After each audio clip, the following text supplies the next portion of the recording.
Bismillahirrahmanirrahim. Assalamualaikum warahmatullahi wabarakatuh. Alhamdulillah hamdan katsiran thayyiban mubarakan fi kama yuhibbu rabbuna wa yarda. Wassalatu wassalamu ala man la nabiyya ba'dah, amma ba'd. Alhamdulillah, marilah kita selalu bersyukur kepada Allah Subhanahu wa taala yang tidak pernah berhenti melimpahkan dan mencurahkan kepada kita berbagai macam kenikmatan. Di antaranya adalah nikmat keimanan, nikmat kesehatan, dan juga nikmat waktu dan kesempatan. Di mana dengan nikmat tersebut, alhamdulillah sampai detik ini kita berusaha untuk selalu beribadah kepada Allah Subhanahu wa taala. Semoga Allah Subhanahu wa taala mencatat setiap amalan kita sebagai amalun saleh. Dan sampai detik ini Allah Subhanahu wa taala memberikan kepada kita kesempatan untuk menjadi pribadi yang lebih baik, menjadi pribadi yang lebih bertakwa, yaitu dengan menuntut ilmu, di mana dengan ilmu kita bisa lebih mengetahui mana perkara-perkara yang Allah Subhanahu wa taala bolehkan dan mana perkara-perkara yang Allah Subhanahu wa taala haramkan.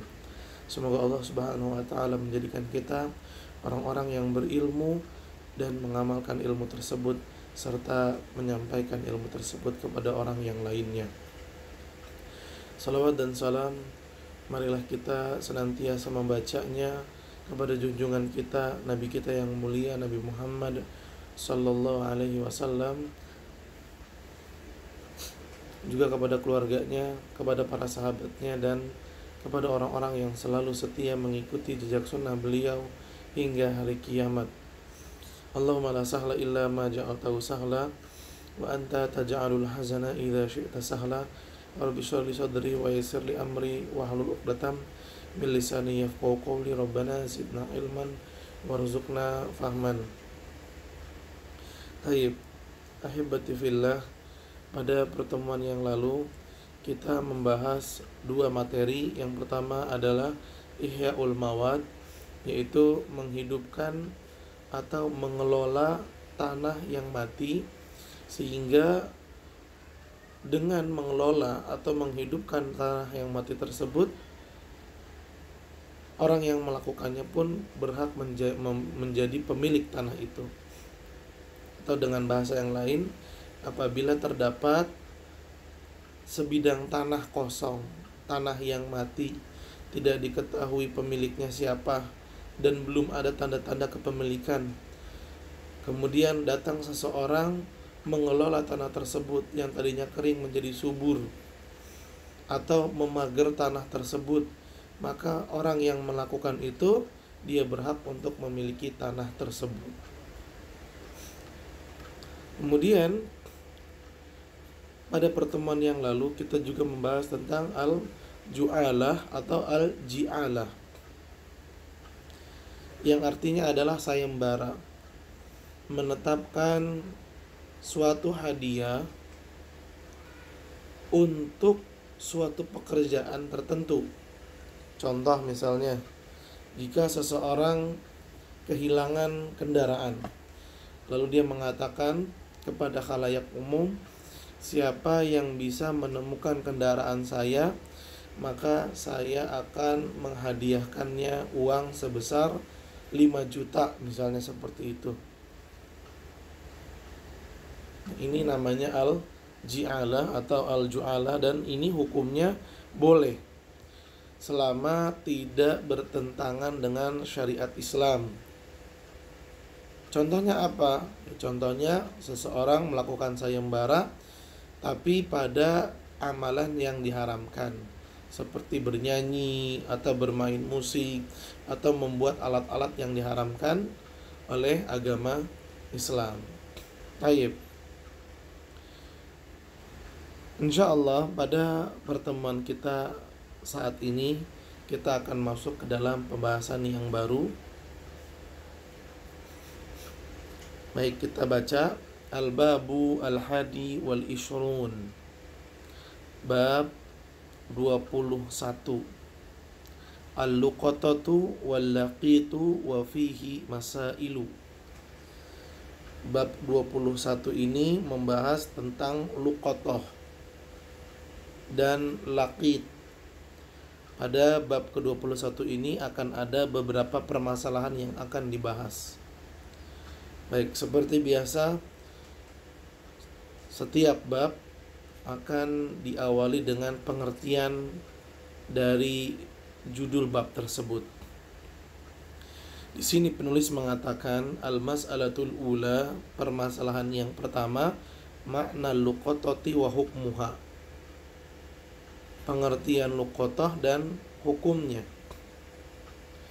Al-awalu maknaha al-luqatatu lughatan asyai'ul malqut. Yang pertama, pengertian luqatah secara bahasa adalah sesuatu yang malqut. Malqut itu dipungut, diambil, itu namanya luqatah. Wa hiya ismu syai'ul ladzi tajiduhu mulqan fata'khudhuhu.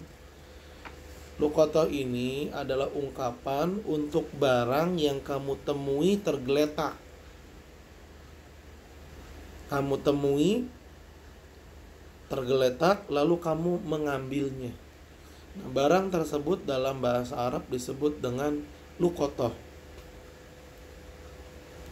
Wa fi syara', sedangkan arti luqatah secara syar'i, ia akhdhu malin muhtaramin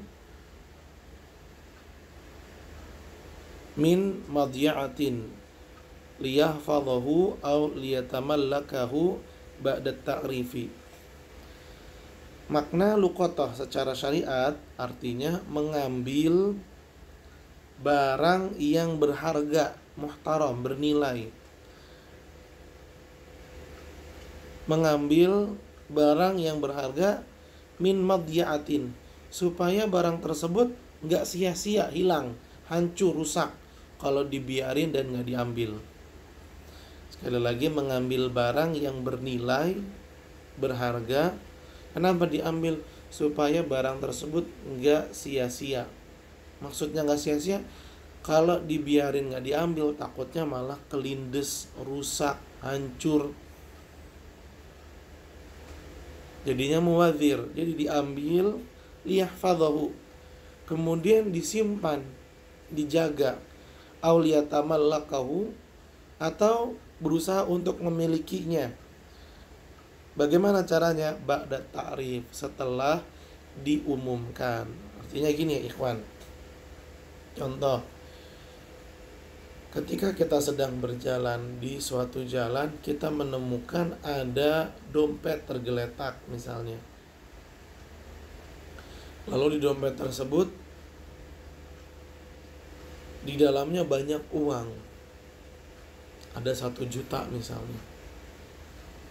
Nah, kalau misalnya kita nggak ambil, dikhawatirkan nanti yang ada dompetnya hilang, dibawa sama binatang, kesenggol kendaraan, kecemplung, akhirnya lenyap dan sia-sia.